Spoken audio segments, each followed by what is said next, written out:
ఎడారిలో సెలయేళ్ళు.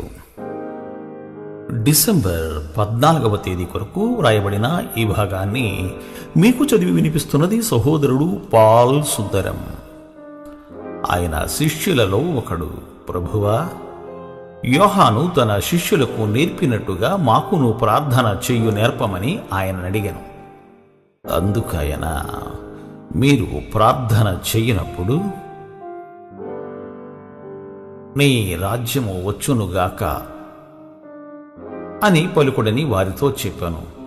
లూకా శుభవార్త 11వ అధ్యాయము మొదటి 2 వచనముల సమాహారము. మాకు ప్రార్థన చేయడం నేర్పించమని వాళ్ళు అడిగినప్పుడు ప్రభువు తన కళ్ళెత్తి దేవుని మహిమనొక్కసారి అవలోకించాడు. నిత్యత్వపు అంతిమ స్వప్నాన్ని ఒక్కసారి తలచుకున్నాడు.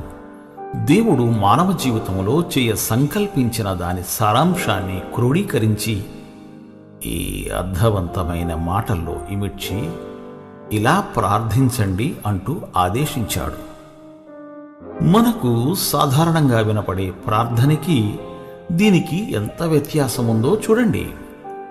మన ఇష్టాన్ని అనుసరించి ప్రార్థిస్తే ఇలా ఉంటుంది మన ప్రార్థన: దేవా, నన్ను దీవించు, నా కుటుంబాన్ని, నా సంఘాన్ని, నా ఊరిని, మా దేశాన్ని దీవించు. ఎక్కడో ఓ మూలను ఆయన రాజ్యం గురించి ఒక మాట అంటామేమో.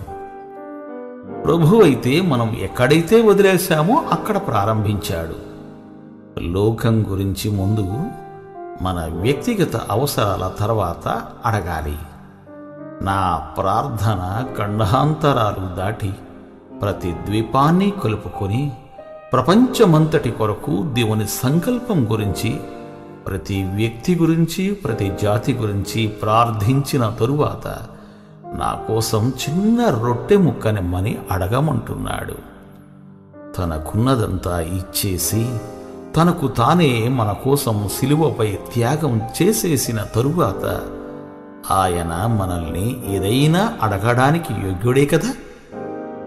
దేవుని రాజ్యం ముందు అందరూ స్త్రీలు, పురుషులు అల్పులే. ఈ అద్భుత శక్తి అంచుల్ని కూడా ఎవ్వరూ తాకలేరు. క్రీస్తుకి సంబంధించిన వ్యవహారాలే మన జీవితాల్లో ప్రధాన అంశాలని, మన వ్యక్తిగత అవసరాలు మనకెంత ముఖ్యమైనవైనా, ప్రియమైనవి అయినా అవి క్రీస్తు పని తరువాతేనని మనం నేర్చుకునేదాకా ఇంతే. ఆఫ్రికా ఖండపు మిషనరీ రాబర్ట్ మోఫత్ని ఒక పాప తన ఆల్బంలో ఏదైనా రాయమంది.